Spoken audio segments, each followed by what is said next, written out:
Welcome to another installment of the video history series presented by Doylestown Historical Society. Today is April 14th, 2021, and I'm very pleased to be joined today by Nick Molloy, who has been involved in the real estate brokerage business in Doylestown for many, many years. Nick, thank you for being with us today. You're welcome. I'm glad to be here. You've been involved in the Doylestown community for 80 years. You've been in the brokerage business for 60 years, and you've been involved with our society for 20 years. So there's a lot of potential things we could talk about, but we've decided today to talk most of the time about some of the properties that you've been involved with in your experiences in the brokerage business. Before we get into a discussion about the brokerage business itself and some of the transactions you've worked on, can you talk a little bit about your life before you got into the business? Yes, briefly. I was actually born in 1937 and I lived in Newtown. I was actually born at the Jefferson Hospital in Philadelphia because Doylestown didn't really, they had a little hospital, but we lived in Newtown. So, and in 1941, my father, my brother, and my mother decided to move to Doylestown on Maple Avenue. That was just prior to World War II.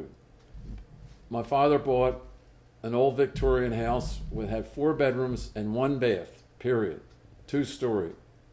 It had a barn, and it was in a very nice section, lots of kids in the neighborhood, so I was a happy camper. So I was 4 years old, my brother was 3 years older than me, and he had his own friends.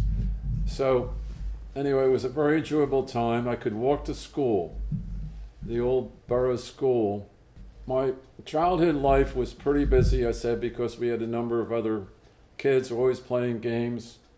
And one of my favorite things, it was during the Korean War that there was a Civil Air Patrol that was formed by a Colonel Heritage here in Doylestown. And our mission, or our job, was to go to the top floor of the old courthouse. And we were up there, and there was, I don't know how many flights that was, at least 3, and old rickety steps to get up the last flight. And our job was to spot airplanes. And we had a book that showed us all the different types of airplanes, and we were to report this information to a number and just give an idea of what we saw and where. So we did that. Actually, it was a neighbor of mine. We signed up for it. I don't know how many times that we did it, but we were up there at least once a week. It was quite exciting. Nick, what other types of things did you do when you were younger? I think you were quite a golfer when you were younger as well, right? Well, my parents belonged to the Doylestown Country Club. I was like 11 or 12 and decided to caddy. So I did that, but I also got interested in hitting the golf ball around. So when I was 18 years old, I had the fortunate experience to shoot a 65, which is 7 under par. Wow. This was the old golf course, but it was pretty demanding, and I played with 3 other men, and they couldn't believe I was sinking these putts. So that was the summer before I went to Penn State. Wow, that's quite a round of golf. Yeah. And is that, I assume the course record is that stand as the course record, or has it been broken? For the old course, yes. Wow. The new course record, I think, is 67 or 68 on the expanded 18 holes now. Wow. Now, so you went to Penn State for college, you mentioned? Yes. Spent 4 years there, graduated. That's where I met my wife. But Penn State was quite an experience. Joined a fraternity and have some lifelong friends that we still communicate with each other on a weekly, monthly basis. We've gone trips together with some of our fraternity brothers. What did you do when you graduated from college? Right after school, within 2 months, I had to go. I joined the Army National Guard here in Doylestown, 28th Division. And I was shipped out to Fort Knox, Kentucky in August, and I had to spend 6 months on active duty, basic training. I was there in Fort Knox for probably 2 months or 3 months, and then we went to Fort Dix, New Jersey, and finished it up. So I got out in February of '60 and immediately started in the real estate business, and got married in June and lived in a third floor apartment that Arthur Eastburn Sr. owned and paid $75 a month in rent. It was a 1-bedroom apartment. What did the business look like at that point in time? When I joined the business in the same location we are now, we've been in the same building since 1930. But when I entered the office, I was the youngest by at least 30 years.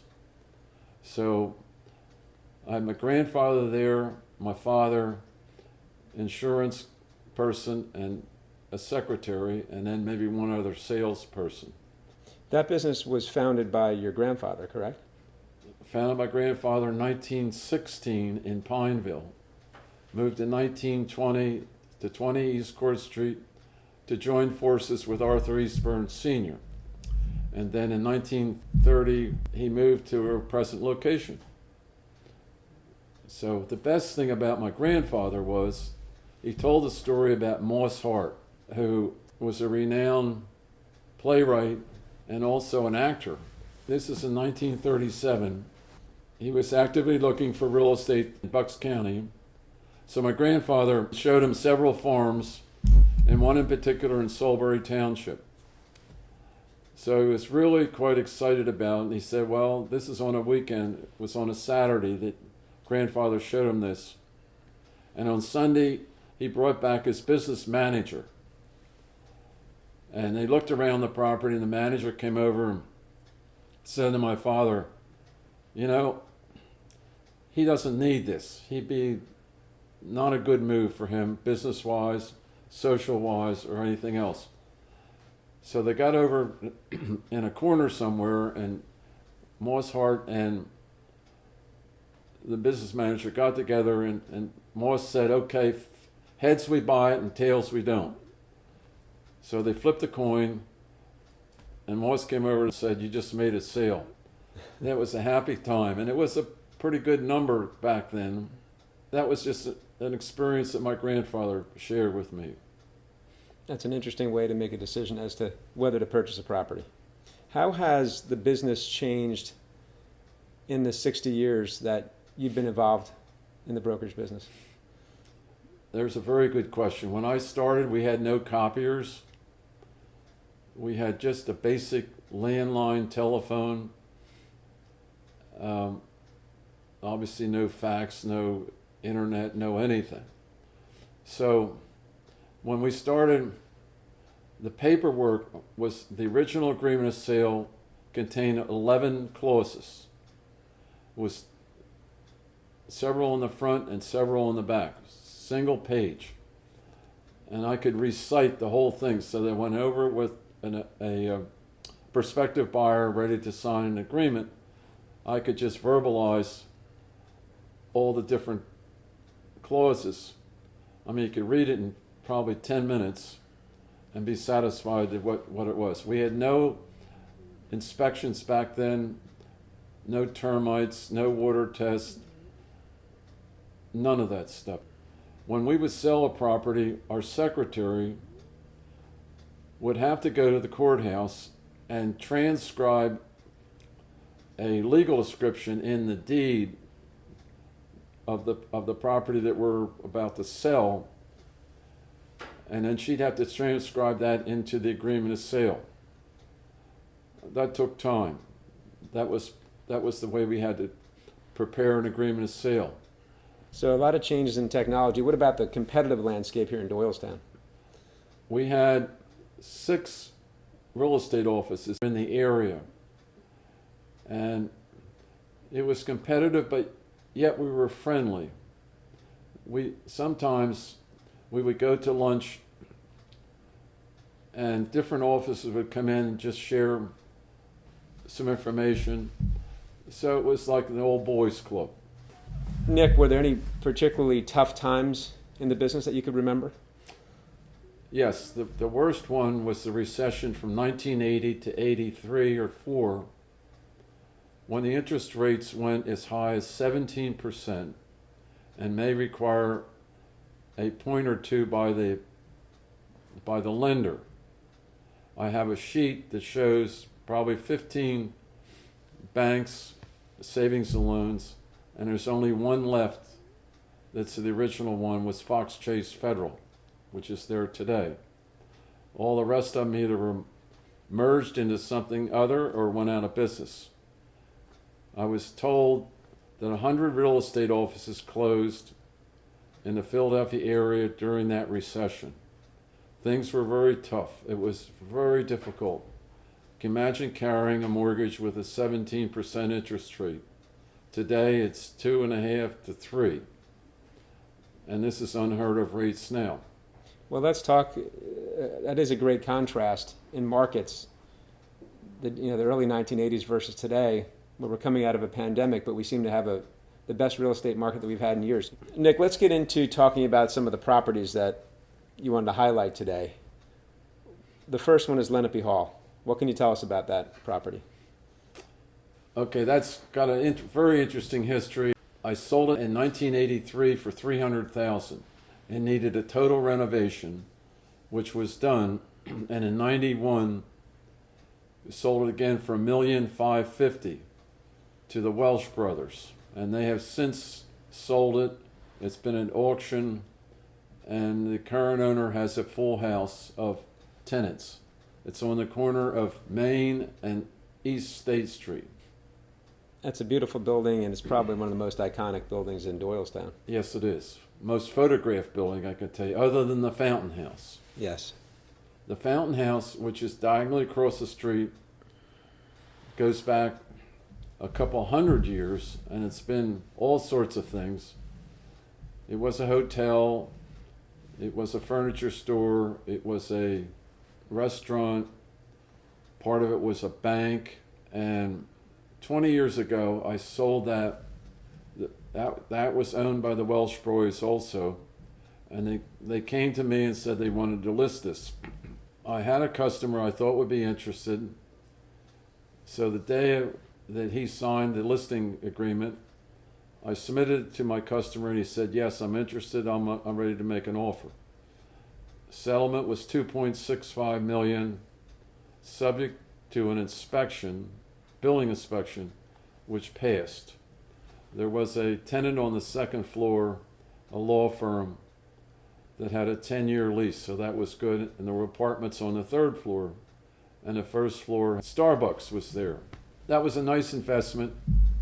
He held it for 5 years, and then he was approached by several people in the borough, and then Rick Lyons ended up and bought. So that was quite interesting, and they still own them today. The next one you wanted to talk about was the former Doylestown School. The Doylestown School that I earlier mentioned is where I went. In 1973, it caught fire. The building was vacant at that time, and it created quite a stir in the center of town. I was up to see it, and it was a shame because it was an historic building, and a lot of people, still residents of Doylestown, went there. Well, there are a lot of people that I know that still talk about that fire, that were there, and that watched it burn and felt helpless that they could not do anything about it. I was there, watched it, and they couldn't control it. It sort of just burned down, period. A lot of old wooden members in there, even though the building was brick and stone. It was a shame. Can you tell us a little bit about the Ross Law Office? Yes, it was on the plot where the original Bucks County Courthouse was, and it was there for a number of years. They needed to move that building or demo it because they needed a space for the new courthouse in 1961. A gentleman down on the corner of Broad Street and East State Street decided to move the Ross Law Office on the street and down around the corner down on Broad. That meant they had to shore up the building, stabilize it underneath, and put it on a flatbed. They had to cut the wires because going down the street there were all these overhead wires. It was arranged by Howard Barnes, who was president of the Doylestown National Bank. Today that building is still there. It's owned by Fred Beans. It's been converted into a single-family house, and it's part of the Barnes Court condominium. And it now is located right next to a new parking garage that was built by the county about That is a year or correct. two ago. Yes. Nick, let's go to 89 East Court Street. 89 East Court Street had been occupied by the county treasurer's office, but before that, originally it was a bank, and then it was the Melinda Cox Library. The county decided they were going, because they're moving their offices, consolidating them into the administration building, the former courthouse, and they decided to sell that together with a couple other buildings. So they put it on the market. They had it appraised at $550,000. I said, that's not enough to put it on the market for. Well, lo and behold, we put it on the market for $600,000, and we had 4 offers in the first 24 hours. They finally decided to have a sealed bid auction, and it sold for $800,010. It was bought by a doctor who completely remodeled it into a house. In fact, he has a deck on the 3rd floor that you can see the Commerce Center in Philadelphia. Today is occupied as a residence, and it was recently sold, 2 years ago for $1.7 million. How prices have gone, right? But it is a theme that we're seeing a lot in Doylestown Borough, where people are repurposing former commercial buildings or even institutional buildings into Correct. residential properties. Correct. The next property, Nick, is 123 Broad Street, the former Green Tree Inn. What can you tell us about that one? Well, it was owned by a Kenny family. Joe Kenny was instrumental in this Operation 64 that helped Doylestown revitalize itself. And he was outstanding. He owned Kenny's News Agency next to Rutherford's Camera Shop. And his son-in-law inherited the building. And there were 4 apartments plus 2 law offices on the 1st floor. And it needed a fair amount of work, but it's a beautiful building, and the current owner is a roofing contractor, and he could do a lot of the work himself. It is a beautiful building, and you could really understand the size of it as you go around the corner from Broad onto Main Street. Right. It is a pretty deep building, and I understand the apartments in that building are large and Yes. very nice. Let's talk for a minute about the Hart Bank property on Main Street. That is a standalone building with the columns in the front, and that was a bank in 1850s. It was, in the last 30 years, I guess, it was used for a law office. Sold the building in 1999 for $340,000. Actually, that was sold to Fred Beans for an investment property. In 2006, he sold it for $590,000 to Ali, the rug dealer, who still owns it today. It's now for sale for $950,000. But one of the themes that I'm seeing is that there are many properties that you've worked on where you sold the property multiple times over your career. Right, and that happened at 50 East Court Street. Let's talk about that one next. 50 East Court Street was listed in 2014, and it just went through a rehab, and the owners decided this was a good time to sell. So they listed it with me. I had a gentleman, he bought it for $1.1 million, and then 5 years later he passed away. In 2019, sold it for $1,225,000. However, it was an office building with 15 off-street parking spaces in the back. It was in good repair, but he's having trouble renting office space, and it's typical in the borough right today. There are a lot of office spaces available, but very little retail. And that was exacerbated by the fact that many of the county offices were Right. moved into the new county courthouse a few years ago, which left some office space available. Right. The lower level of 50 East Square Street was occupied by the county.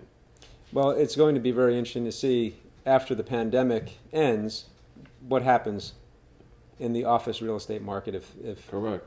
But there will be some musical chairs. We know about that. Right. Let's move to 57 West Ashland Street. 57 West Ashland Street on the corner of South Clinton, across from the train station, and there are 4 apartments there. Sold that in 1978 for $60,000. It's still owned by the same person who's a retired TWA captain, but it used to be originally the Climbers Department Store. Let's talk about the Musselman's property, which is now the bookstore, correct? Yes, the bookstore, which is 2 doors up from our office, is an interesting building. And going back 15 years ago, we had it for sale, and it used to be owned by a gal from Lambertville who had a very, very nice selection of dress wear and menswear, and it was really a very popular building. Well, then her husband passed away, and then she decided to close the business and move it to Lambertville. Pinch Penny and Dresswell was the name of the store back then. The building was sold in 1996 to William Eastburn and his cohort Ron Denny as an investment property. They immediately were able to rent it. There was 8,000 square feet on the first floor, and it was an original bookstore from New York, and they didn't last very long, maybe a couple years. But one of the things that we discovered, and this is typical in Doylestown, there were underground oil tanks. We hired a company to investigate the underground oil tank because it was reported when they built the addition of the bookstore, there was an underground oil tank in a certain location. Well, they came in and they start to dig up the concrete floor. Finally, after thorough investigation, they determined there wasn't any. So after the expense of hiring a professional to go in there and do this, but at the end of the day, everybody was happy. That's where we are today. But the property is now a Doylestown bookstore, Doylestown bookshop. Yes, 8,000 square feet on the first floor. It's a beautiful building. It's been fixed up inside. There are 2 apartments on the second floor. No off-street parking in the back. It adjoins Plaza West. I'm always struck when I'm inside that building how big of a building it is. Yeah. Let's move to another larger building in Doylestown, which is the old Herb's Hobby Shop, now Simply Fresh by McCaffrey's. What can you tell us about that one? Yeah, well, that was Herb's Hobby House, owned that for many, many years, and Herb was not healthy, so it took about a year for them to decide they were going to list this for sale. But they did appoint me to be the listing agent for $1,750,000. And lo and behold, in the first couple of days, we had 3 identical offers of $1,500,000. The person that ended up with it bought it for cash and would allow Herb's Hobby House to stay on a couple of months to liquidate their stock. So that closed in 2012. And then we were designated to be the listing agent on renting it. A year later, a guy services us and said, I got to have this building. So he approached my owner and said to my guy, well, what do you want for it? He said, I want $2 million. He said, we got a deal. So he made $500,000 within 1 year. That's a good return. And he was a happy camper. And did he have the grocery store in And his then back pocket? No. And subsequent to that, McCaffrey's came to town, and everybody knows that. They've opened a very successful store. Not a big one. There's about 12,000 square feet of retail space. It's a wonderful store. Yeah. Nick, can you talk a little bit about the expansion of the J.C. Molloy building? The building at 34 South Main, which is West Oakland and Main Street, actually was a building that my father wanted to buy back in the mid-'70s. The owner of it then was a guy named Louis Perlman, who had a music store, gave piano lessons, was selling appliances. Rudolph bought it, John Rudolph, in 1975 or thereabouts, and he rented it for a while and then converted it to a restaurant called Philip Arthur's. In 1980 is when he opened a restaurant, or approximately. You go in and get a sandwich and a soda or whatever you wanted. But then we had that recession, if you recall. So he closed the shop, I guess in the early 80s somewhere. And in 1984, he walked across the street and he said, "Nick, I got to talk to you." So he went in the back room and John said, "I'm closing the store. It has been closed. I want you to own it." And I said, "Okay, John, what's your deal?" He said, "This is the price I want for it." And I said, "You got a deal." Bang, right like that. We settled in 60 days. I had to rehab it from a restaurant into an office. But it wasn't that difficult because there were some old, I don't know if the building was all one at one time, but there were some doorways that were closed off that could be opened up and you could walk right through to the next building. Thank you very much, John. He came forward. He probably could have sold it to anybody else. It gave me the opportunity. And that enabled you to expand your business, I assume. Yes.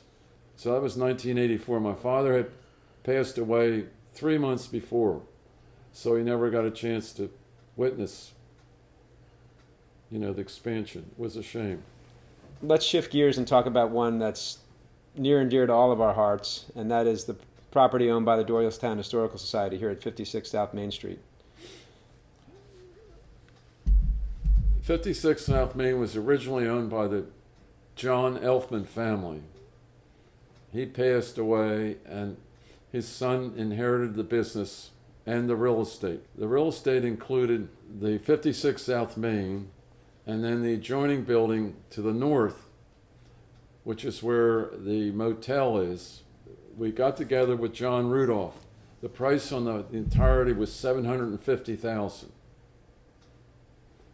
So our share basically was $450,000, and John Rudolph was to buy the other building for $300,000.